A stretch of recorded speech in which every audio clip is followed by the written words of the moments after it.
Hello students.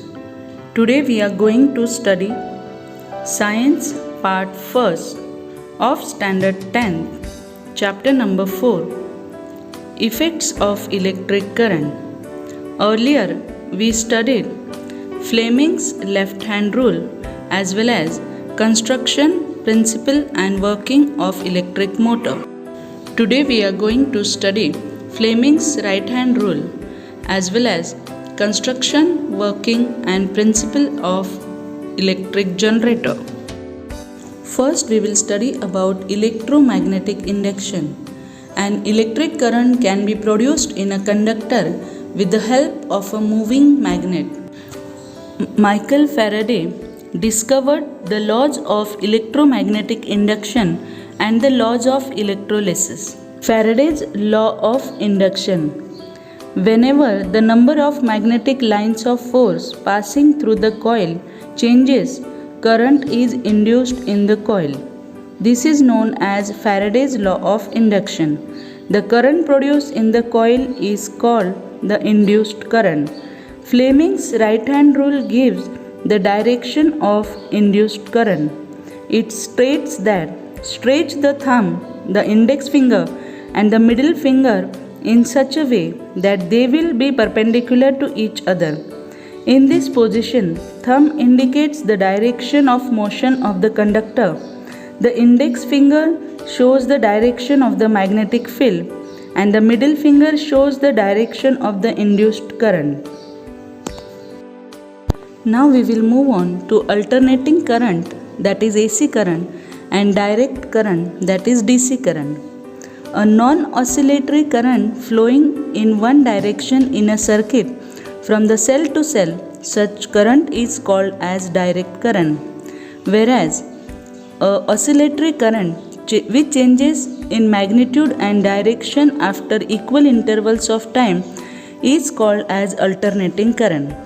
Direct current flows in one direction, but alternate current flows in periodic manner in one cycle in forward and reverse direction. The symbol of alternating current is sign of similar as you can see on the screen, and the symbol of direct current is plus minus as you can see on the screen. The frequency of AC, that is alternate current, is 50 Hz in India. The home supply is of alternating current. Galvanometer is a sensitive device which shows the direction of the current. Now we will move on to principle, construction and working of electric generator. A device which changes mechanical energy into electrical energy is called electric generator. The principle of electric generator is based on Fleming's right-hand rule. In electric generator, as you can see on the screen, copper wire coil ABCD is kept between the two poles of a magnet. The two ends of the coil are connected to the conducting rings R1 and R2 via carbon brushes B1 and B2.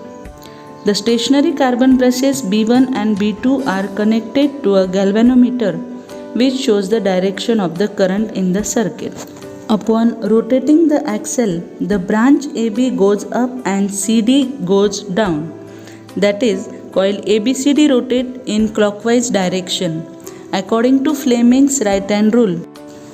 Electric current is produced in the branches in the direction A to B and C to D. Thus, the current flows in the direction from A to B to C to D as shown arrows in the figure. In the external circuit, the current flows from B2 to B1 through the galvanometer. After half rotation, the branch AB takes the place of branch CD and branch CD takes the position of branch AB. Therefore, induced current goes as D to C to B to A. But the branch BA is always in contact with the brush B1 and branch DC in the contact with B2. Hence, in the external circuit, current flows from B1 to B2. That is, opposite to the previous half rotation. This repeats after every half rotation and alternating current is produced. This is called as an AC generator.